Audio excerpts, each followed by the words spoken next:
It is Thursday, October 29th. I'm Sam Cedar. And I'm Lucy Steiner. Which one of these stories will you be talking about today?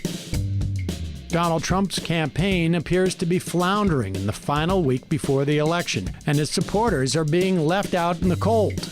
Literally. Meanwhile, federal law enforcement is increasingly tied up in investigating threats against people who Trump attacks publicly. Those targeted include AOC and officers of the CIA. Lastly, two grand jurors in the Breonna Taylor case are speaking out against Kentucky's Republican Attorney General Daniel Cameron. They say the evidence warranted murder or manslaughter charges against the police, but they never even had a chance to consider such charges. You're listening to Majority.fm's AM Quickie, and these are the stories you need to know.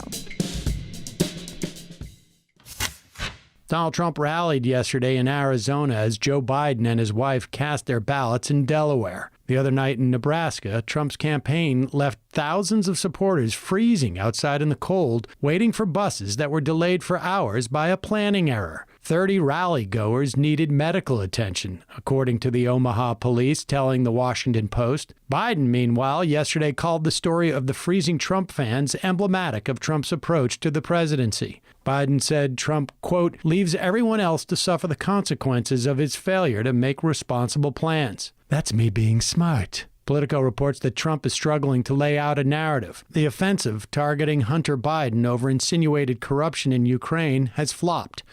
Reporters with the Wall Street Journal and Fox News found no evidence that Joe Biden benefited from his son's business dealings. Even the most garishly pro-Trump outlets like Breitbart have treaded carefully with the allegations based on purported Biden emails. With less than a week left to vote, Trump yesterday mused about grappling with Biden in the style of an Ultimate Fighting Championship match. He also made up a story about special face masks in California that can't be taken off, and lied about a coronavirus vaccine being available, quote, momentarily.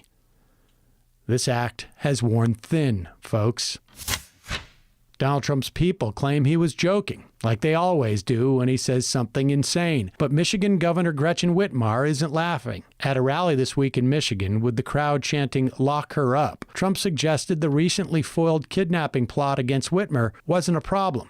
In response, Whitmer told CBS News yesterday that, quote, anyone who thinks it's funny has a real twisted sense of what humor is. End quote. She said every time Trump mentions her, she gets more death threats, and accused Trump of stoking a mob mentality against public officials. Meanwhile, the Washington Post reports that the Federal Bureau of Investigation and the U.S. Capitol Police are now routinely engaged in investigations of threats against public officials attacked publicly by the president. According to the Post, the Central Intelligence Agency's most endangered employee for much of the past year was not some covert operative, but an analyst who faced a torrent of threats after filing a whistleblower report that led to Trump's impeachment. The analyst spent months living in no-frills hotels under surveillance by the CIA security. That and more strict security measures were imposed by the CIA's Security Protective Service, which monitored thousands of threats online. Over time, a pattern emerged. Violent messages surged each time the analyst was mentioned by the president. The same pattern is played out with others targeted by Trump. Anthony Fauci, the pandemic response chief, recently revealed that he requires near constant security because of threats against him and his family. One of Trump's favorite targets, New York Congresswoman Alexandria Ocasio-Cortez, routinely receives between 2 and 8 serious threats each week. California Congressman Adam Schiff, who presented the impeachment case against Trump, faced so many threats during the Senate trial that it required round-the-clock security. Schiff told the Post, quote, the truth is Donald Trump knows exactly what he's doing with these statements and that some of his supporters will take him seriously and literally. We must not ignore the danger he is creating.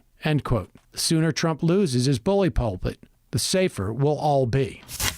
Protests continue in Philadelphia in response to the police killing of Walter Wallace, Jr. His family had called 911 to request an ambulance. City officials yesterday announced a 9 p.m. curfew and said the Pennsylvania National Guard would be deployed. Meanwhile, CBS News reports that 2 members of the grand jury involved in the Breonna Taylor case are accusing Kentucky Attorney General Daniel Cameron of falsely representing their position on potential indictments for the officers involved in Taylor's death. The anonymous jurors said they were never presented with the option to consider indicting officers on charges linked to Taylor's death. Juror number 2 said, quote, it was a betrayal, end quote. Taylor was shot and killed in her Louisville home during a police raid in March. While police claim they announced themselves at the door, several witnesses said they gave no warning before firing a barrage of bullets into the apartment. No officers were charged in Taylor's death, but one officer at the scene, Brett Hankinson, was fired and charged with wanton endangerment for shooting in an apartment next door. Juror number 2 told CBS there was an uproar when prosecutors told the grand jury that the wanton endangerment charge was the only one to consider after hours of testimony. The 2 anonymous jurors say what prompted them ultimately to speak out was a press conference held by AG Cameron, which juror number 1 said was the first time he heard any mention of possible murder charges. The jurors claim they were never given the option to consider different charges, which left them feeling frustrated and disgusted. Asked if they believed there was enough evidence to bring charges of murder, attempted murder, or manslaughter, juror number 1 said there was. Kentucky's AG has a lot to answer for.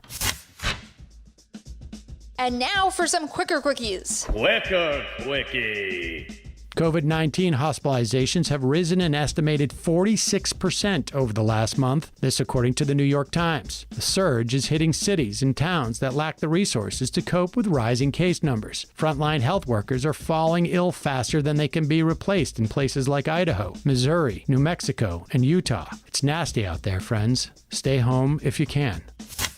As of today, the Washington Post reports it will be legal for logging companies to build roads and cut timber throughout 9.3 million acres, one of the world's largest intact temperate rainforests, the Tongass National Forest in Alaska. Conservation groups call this forest the lungs of North America. The looming environmental destruction comes as the Trump administration reverses a protection order put in place during Bill Clinton's administration. It's totally depraved, folks.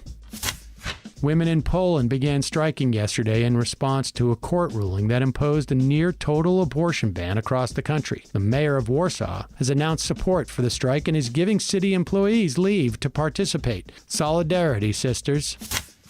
Tanzania held a presidential election yesterday.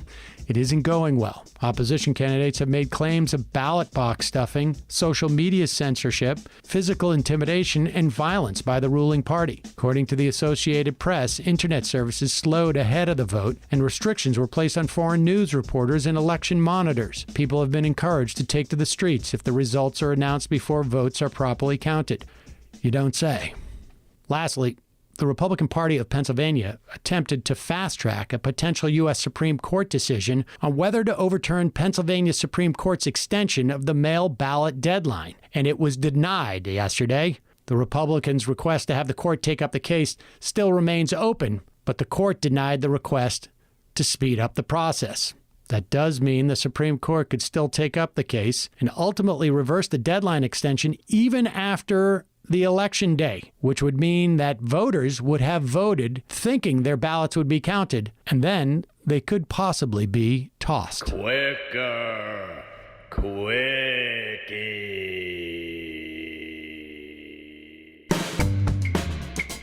That's all for the AM Quickie. Join us this afternoon live at noon on the Majority Report or later as a podcast.